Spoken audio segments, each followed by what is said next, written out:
నట సామ్రాట్ అక్కినేని నాగేశ్వరరావు కలల సౌధం అన్నపూర్ణ స్టూడియో కొండలు లోయలు మిట్టపల్లాలు బండరాళ్ళు పొదలతో నిండిన ప్రదేశంలో ఒక అద్భుతమైన స్టూడియో నిర్మించి తెలుగు చిత్ర పరిశ్రమకు తన వంతు కానుకగా అందించారు అక్కినేని.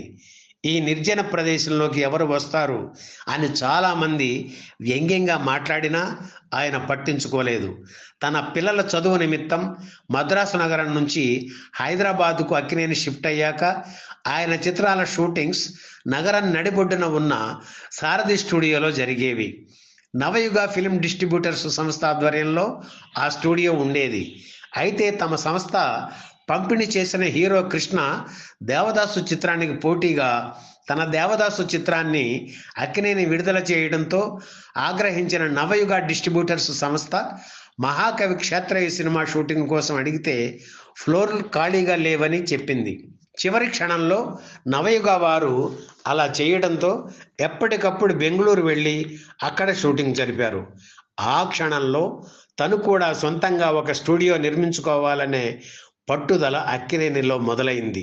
ఆంధ్రప్రదేశ్ ప్రభుత్వం బంజారా హిల్స్లో చుట్టూ కొండలు రాళ్ళు ఉన్న ఎత్తైన ప్రదేశంలో తనకు కేటాయించిన 22 ఎకరాల స్థలంలో 1975 ఆగస్టు 14న భూమి పూజ చేసి స్టూడియో నిర్మాణానికి శ్రీకారం చుట్టారు. ఆ రోజు అన్నపూర్ణమ్మ పుట్టినరోజు కావడం విశేషం. తన మనవడు సుమంత్ చేతుల మీదుగా భూమి పూజ జరిపించారు అన్నపూర్ణమ్మ. ఈ కార్యక్రమంలో అక్కినేని వెంకట్ కూడా పాల్గొన్నారు.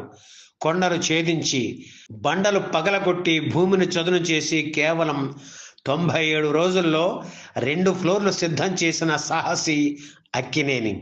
ఆయనకు అన్ని విధాలుగా అండగా నిలిచారు అన్నపూర్ణమ్మ.